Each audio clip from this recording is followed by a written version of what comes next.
Welcome to Motivational Monday. This is Fed Razak, senior trading strategist here at CMTrading. And it's three simple principles or three integral principles, or call them laws, whatever you want to call them, that led a YouTuber to becoming a phenomenon online where he was offered over $1 billion and rejected it. But before we start, make sure to like, subscribe, and do share. So this is the story, okay? There was a YouTuber, his name is Mr. Beast, aka better known as Jimmy Donaldson.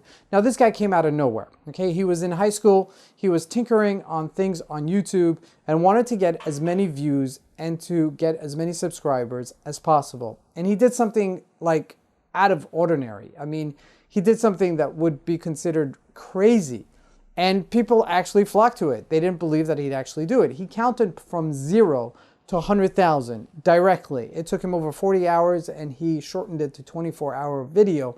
Now he went on to do some phenomenal things. He took 1,000 blind people and gave them some eye surgery so that they were able to see.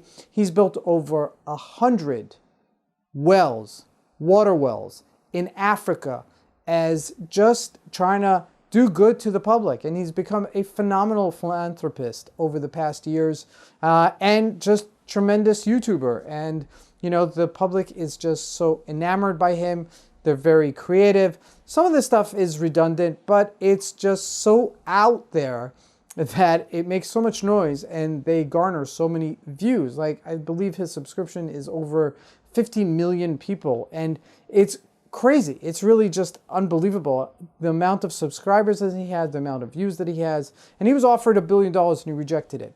Now he did, whether he knew it or he didn't know it, he did three principles, three integral principles that he lived by, and it changed the face of YouTube for all intents and purposes. Now you would say to me, okay, to become a billionaire, maybe 20 years ago, when the internet boom was happening, that's when you could become a billionaire. Here, look, this guy did it today. Over the past 10 years, he became a billionaire. He was nobody about 15 years ago, okay? So don't tell me that there is no opportunities. There are opportunities, and sometimes it lands on a person, but he lived by three principles. And watch these three principles, because I was thinking about it, and this is it. Number one, have to have something to do.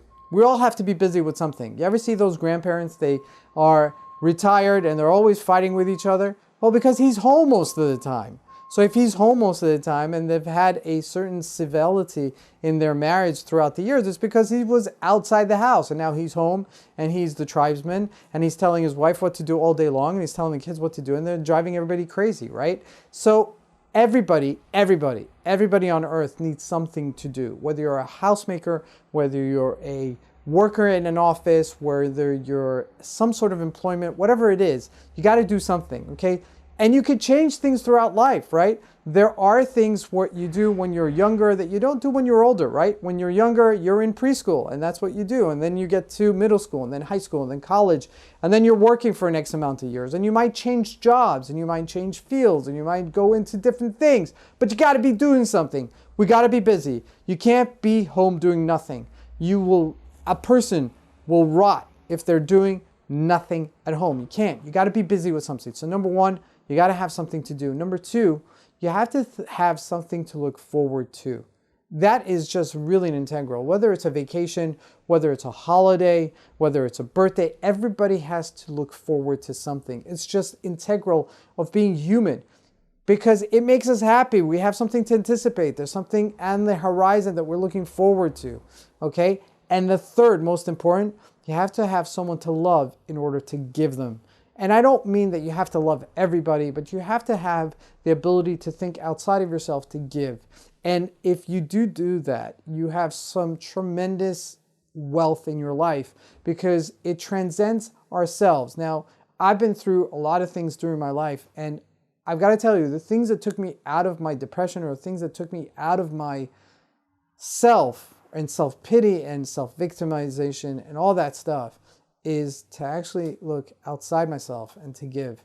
And when I did do that, that was just very powerful. And you don't have to be a philanthropist. You don't have to build 100 wells in Africa to do it. You could just do it to your neighbor. You could do it to people around you. You could start, just do it nonchalantly. I mean, I got on a bus a few months ago, and it happened to have been, I got on a bus and there was these rowdy kids and they were bothering the bus driver and driving him crazy, and I happened to have some watermelon with me, and I said, guys, come on, let's have a watermelon party. And I got these kids that were completely unruly, and to sit down and to have watermelons with me, and we told jokes, and they told me jokes, and I told them jokes. Of course, they had to be clean, but the point is that you could touch other people in so many ways. You just have to be creative about it. Just think about it. It doesn't always have to be financial. It doesn't always have to be taking your time. It doesn't always have to be, there's so many ways. And when you do that, all these three things, you have this certain qualm that you find your peace in this world, and peace that you give others and peace that you give to yourself. Now, Mr. Beast did that. He had something to do. He looked to just have as many views and to influence as many people as possible. He has something to look forward to. His videos, there's always something crazy that he's doing, taking a $1 billion yacht or whatever it is, just crazy stuff. And number three, his philanthropy, okay, which is probably the most meaningful out of all three, but it's also a component of it. Thank you for joining me for Motivational Mondays. We'll see you here next week.